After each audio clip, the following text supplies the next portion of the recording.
नमस्कार शिक्षक मित्रांनो. वेगवेगळ्या म्हणजे प्रत्येक विषयाच्या अध्यापनासाठी आपण विशिष्ट पद्धतींचाच वापर करतो. त्यासाठी विषयाची काही वैशिष्ट्य आपल्याला लक्षात घ्यावी लागतात. आता इतिहासाच्या संदर्भामध्ये आपण ज्या वेळेला विचार करतो त्यावेळेला इतिहासामध्ये सगळ्या गतकालामध्ये होऊन गेलेल्या ज्या घटना आहेत त्यांचाच आपण विचार करतो.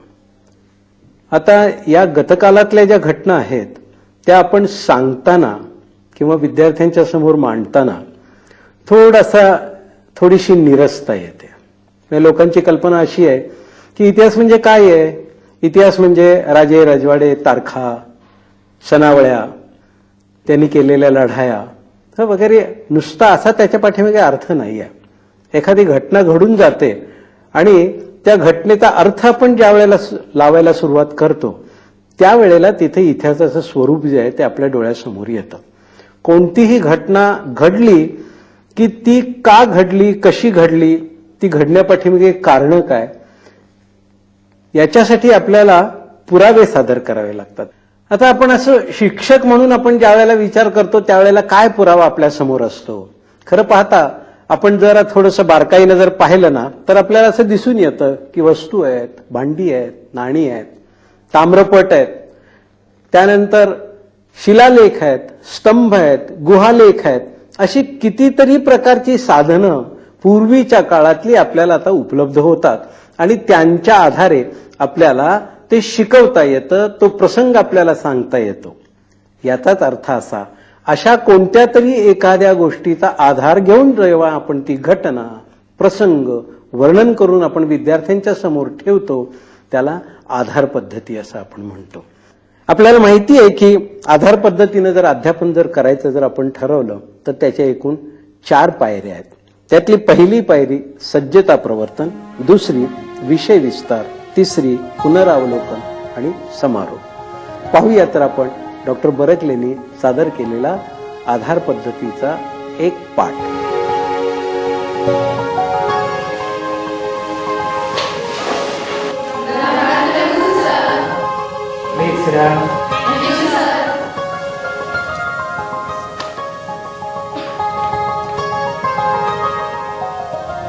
मागच्या तासाला बघा आपण भारताचा जलमार्गानं शोध हा भाग अभ्यासला होता. भारताचा जलमार्गानं शोध लावलेल्या त्या खलाशाचं नाव काय, तू सांग बळ. Vasco the gamma. बरोबर, हा पोर्तुगीज खलाशी होता. पोर्तुगीजानंतर हळूहळू इतरही युरोपियन्स आलेत. नावं सांगता येतील? नावं म्हणजे कोणकोणत्या देशाचे युरोपियन्स भारतात आले सांगता येतील तुम्हाला कोणाला? स्पॅनिश, डच, अमेरिकन, पोर्तुगाल इत्यादी. ब्रिटिश आले बरोबर, फ्रान्समधनं आले बरोबर, हॉलंडमधनं डच आलेत बरोबर, अमेरिकन्स निघाले होय, आणि इंग्रज पण आले. हे सगळं तुम्हाला कसं काय कळलं? हे सगळं तुम्ही तर काही तेव्हा नव्हतात होय की नाही? मग तुम्हाला कसं कळलं हे सगळे आलेत होते म्हणून? इतिहासाच्या अभ्यासावरून. इतिहासात ज्याने कोणी लिहिलं हे सगळं त्याने तर ते कसं काय लिहिलं? सहज त्याला स्वप्न पडलं एकदा आणि त्याने लिहिलं. मग कसं लिहिलं असेल का इतिहासामध्ये की आधी पोर्तुगीज आले, मग डच आले, मग फ्रेंच आले, मग इंग्रज आले, हे कसं लिहिलं असेल? पुराव्यांवरून, पुराव्यानुसार होय की नाही? म्हणजे इतिहासामध्ये असे काही पुरावे असतात की ज्या पुराव्यांच्या साह्यानं कोणताही इतिहास जो आहे हा इतिहास लिहिला जातो. केवळ कोणीतरी सांगितलं म्हणून नाही, तर तो पुरावा त्या ठिकाणी असतो, ज्याला इतिहासाचे आधार असं म्हणतात होय की नाही? या आधारांच्या साह्यानं इतिहास लिहिला जातो. मग आता किती प्रकारचे आधार असतात आपण जास्त आता जरा बघूया. बघा की किती प्रकारचे की यांच्या साह्यानं सगळा आपला इतिहास जो आहे हा लिहिला जातो. जरा ये तू.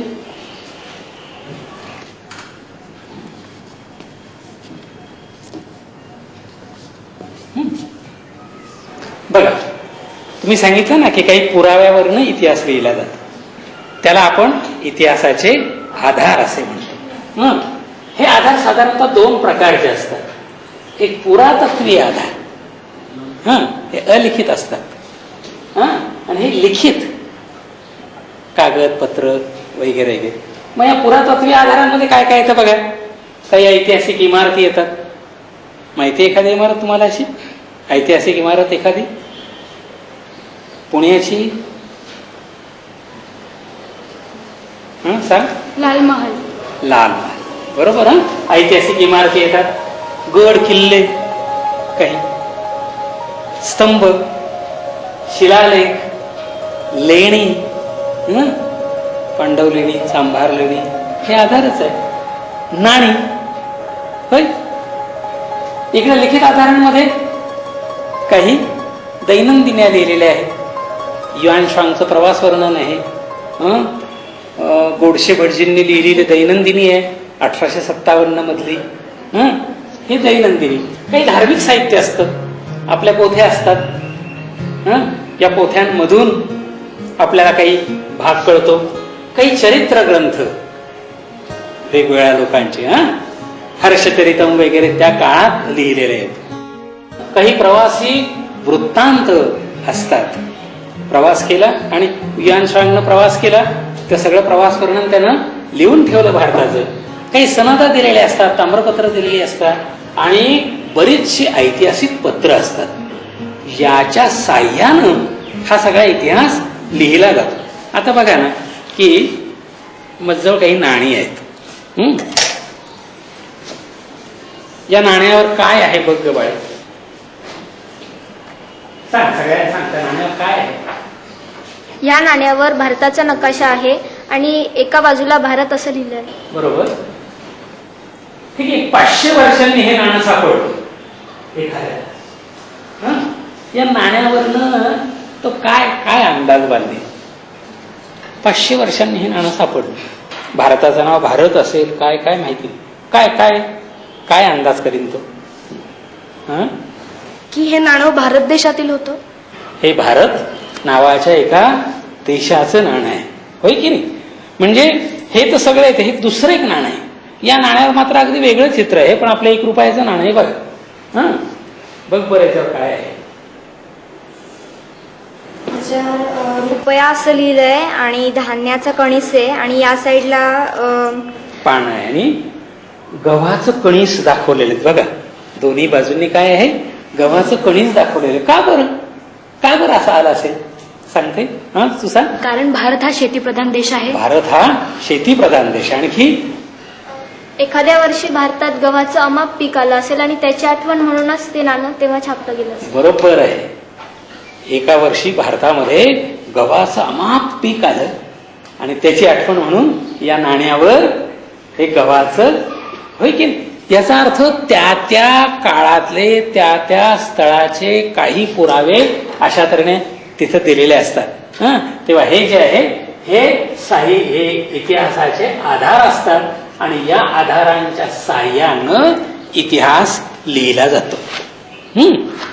मग आज आपण असंच ब्रिटिश भारतामध्ये आले आणि त्यांनी आपली सत्ता स्थापन केली, याचा अभ्यास करणार आहोत. पण कशाच्या साह्यानं? काही आधारांच्या साह्यानं.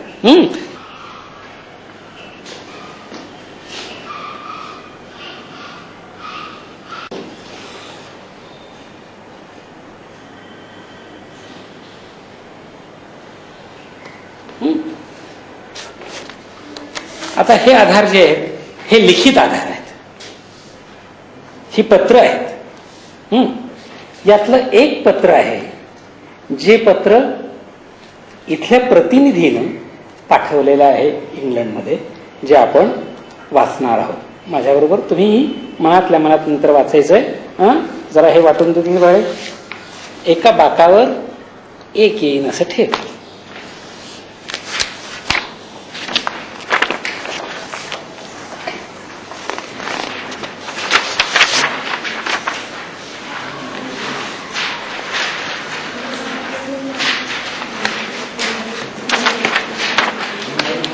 झाले? ठीक आहे, ठीक आहे. हां बघा, युरोपियन व्यापाऱ्यांच्या प्रारंभिक हालचाली, हा आधार आपल्याला वाचायचा आहे. सर टॉमस रो म्हणून त्यांचा एक प्रतिनिधी त्यावेळेला भारतामध्ये होता. या प्रतिनिधीनं त्यावेळच्या ब्रिटिश शासनाला लिहिलेलं हे पत्र आहे. हे पत्र इसवी सन 1614 सालातलं आहे. म्हणजे बघा, 31 डिसेंबर 1600 मध्ये ईस्ट इंडिया कंपनीची स्थापना झाली. ईस्ट इंडिया कंपनी भारतामध्ये व्यापार करण्याची सनद त्यांना मिळाली.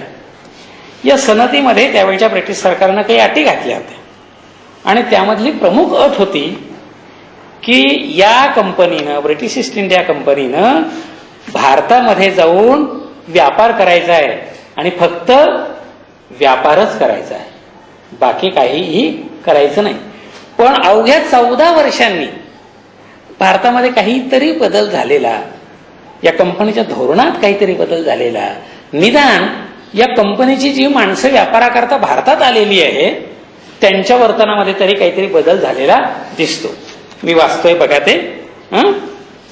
व्यापारासंबंधानं आपल्या इच्छा सफल होण्यास अडचण नाही. बादशहाशी बरोबरीच्या नात्यानं कायमचा तह होणे मात्र शक्य नाही. मोगलास मदत करणे किंवा तटबंदी करून किनाऱ्याचे रक्षण करणे असले बेत निरुपयोगी आहेत. व्यापार व युद्ध या 2 गोष्टी परस्पर विरुद्ध होत. समुद्रावर शांतपणे व्यापार करून मिळेल तोच नफा मिळविण्याचा आपल्या मनात हेतू ठेवला पाहिजे. आता या पत्रामध्ये जे काही लिहिलेलं आहे ना, ते ज्याच्या संदर्भात लिहिलेलं आहे ते संदर्भ आपल्या लक्षात येतात. त्यानं एक वाक्य लिहिलंय बघा की तटबंदी करून किनाऱ्याचं रक्षण करणं असले बेत निरुपयोगी आहे, किंवा मोगलास मदत करणं असले बेत निरुपयोगी आहे. याचा अर्थ काय की 14 वर्षाच्या काळामध्ये इथल्या ब्रिटिशांनी कोणते प्रयत्न केले असावेत? भारतातल्या सत्तांमध्ये आपापसात भांडणं लावण्याचं काम इंग्रजांनी केलं. काय म्हटलंय की मोगलांना मदत करणे. याचा अर्थ मोगलांना कुणाच्या तरी विरोधात मदत करायची आहे ना, म्हणजे एक प्रकारे राजकारणामध्ये प्रवेश करू इच्छितात. किती वर्षांनी? ही कंपनी स्थापन झाल्यानंतर अवघ्या 14 वर्षांनी. असाच आणखीन एक आधार वाचतोय. आमचे असे ठाम मत आहे की व्यापारा इतकीच आमच्या ताब्यातील प्रदेशातून वसुलाची वाढ करण्याची आम्ही काळजी घेतली पाहिजे. कारण व्यापारास अनेक अपघात झाले असता त्यांना उत्पन्नात जो खंड पडेल तो या वसुलानं भरून येईल व आम्हास त्यामुळे सैन्य खडे ठेवता येईल.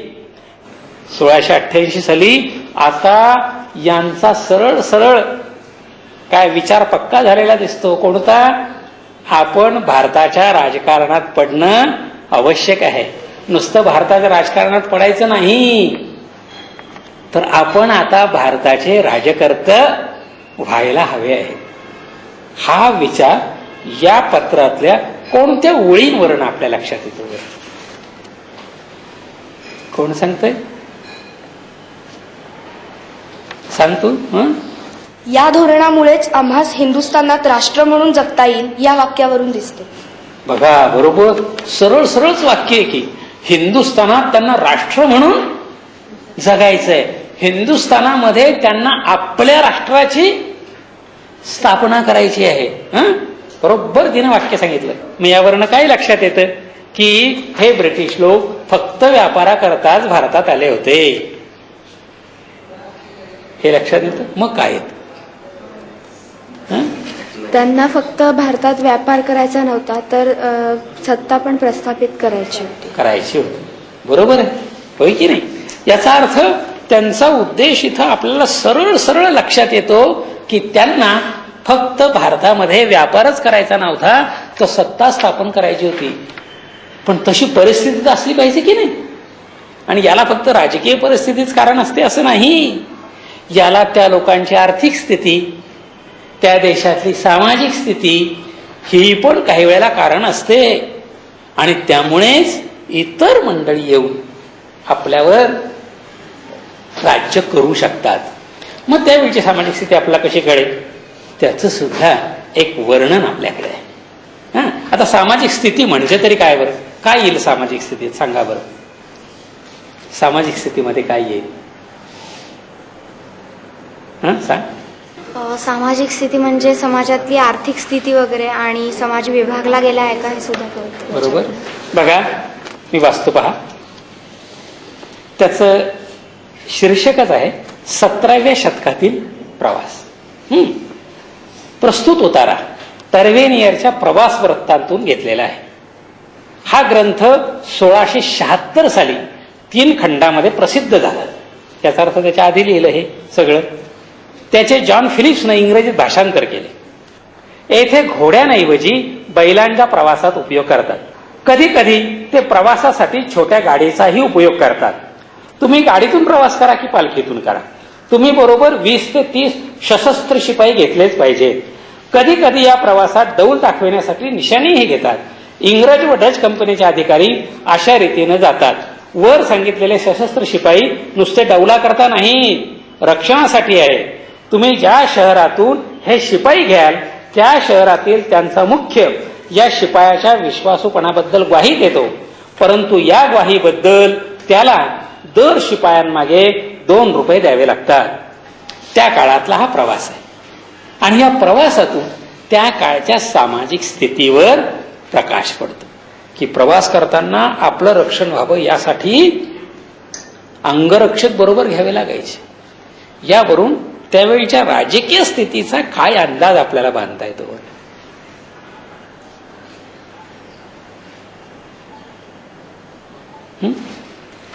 राजकीय स्थिती अस्थिर होती. राजकीय स्थिती अस्थिर होती. ओके. आणखी त्या व्यक्तीला स्वतःलाच तिचं संरक्षण करावं लागत होतं. एकूणच जीवनामध्ये काय होती, असुरक्षितता होती. खरं तर प्रजेचं रक्षण करण्याचं काम कुणाचं, राजाचं. मग एखाद्या प्रवासाला निघाला तर त्याच्या रक्षणाची जबाबदारी कोणी घ्यायला हवी, राजाने घ्यायला हवी. पण ती घ्यावी कोणाला लागत होती, जो प्रवास करतो त्याला घ्यावी लागत होती. याचा अर्थ त्यावेळच्या लोकांचा, त्यावेळच्या राजांवरचा, राजकीय स्थितीवरचा विश्वास उडालेला होता. आणि अशी स्थिती ज्या ज्या देशात ज्या ज्या काळामध्ये येते तिथं तिथं परकीय आक्रमण आणि परकीय सत्ता येणं हे निर्विवाद असतं. अशी स्थिती होती आणि अशा स्थितीचा लाभ घेतला कोणी, अशा स्थितीचा लाभ त्यावेळच्या या ब्रिटिश राजकर्त्यांनी घेतला. त्याचं वर्णन जे केलेलं आहे ना, हे का बाळे जरा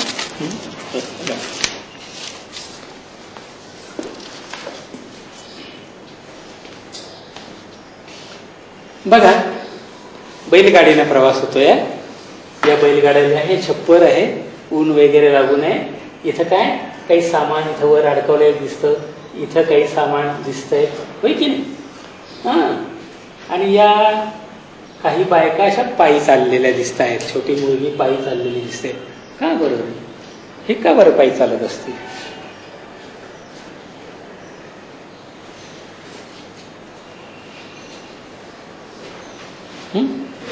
त्या काळची सामाजिक स्थिती अत्यंत हलाखीची होती. स्त्रियांना कुठल्याही प्रकारचे अधिकार नसत, त्यामुळे स्त्रियांना कुठल्याही प्रकारचे अधिकार नव्हते. येस, होय की नाही. म्हणजे स्त्रियांची त्यावेळची सामाजिक स्थिती अतिशय चांगली होती नाही, होय की नाही. सामाजिक स्थिती हलाखीची होती. ज्या देशातल्या स्त्रियांची स्थिती ही हलाखीची असते त्या देशाचं पारतंत्र फार दूर नसतं. चल या बाजूने लाव, असं लाव. आत्ता आपल्या पत्रामध्ये ज्याचा उल्लेख आला होता ना, ती आहे पालखी. तशी तुम्ही पालखी पाहिली असेल. आता देवाच्या पालख्या निघतातच, पण तेव्हा हे साधन प्रवासाकरता वापरलं जायचं. हा बसलेला आहे. हे बघा, मग एक शब्द आला अब्दागिरी. आणि या अब्दागिरी कशा करता असे की ऊन ज्या बाजूने यायचं ना त्या बाजूने तो असा धरून चालायचा की ज्यामुळे त्याची सावली इकडे पडेल.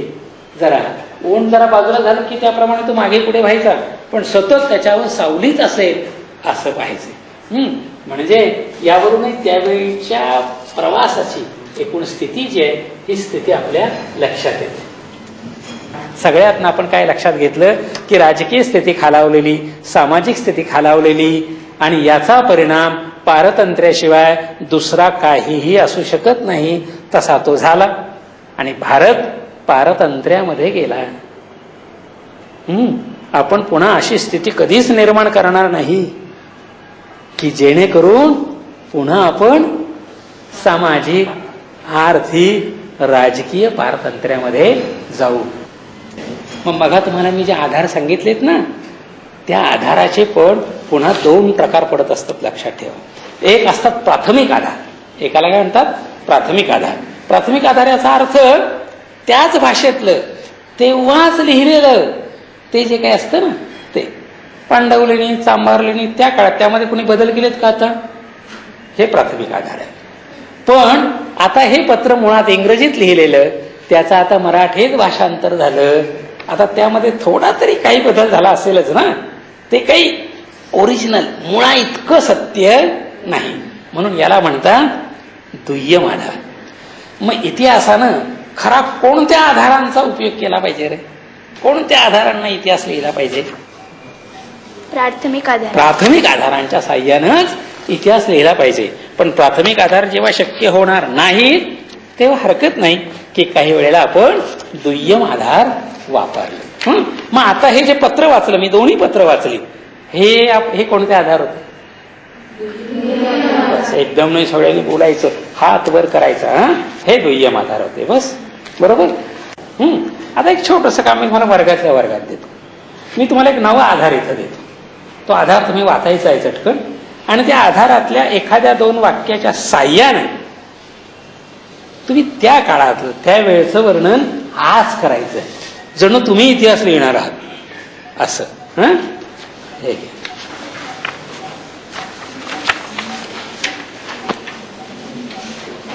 हे बघा, हा जो आधार आहे ना, याचं पहिलं पान आत्ता नाही वाचलं तरी चालेल. एकदम दुसरं पान जे आहे ना, ही सनद आहे, ईस्ट इंडिया कंपनीची सनद आहे. ही सनद थोडीशी वाचा, एखादा परिच्छेद, आणि मला सांगा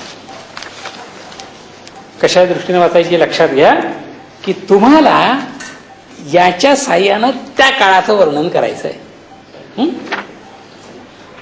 मी एक वाक्य सांगतो, त्याचं मला उत्तर द्या.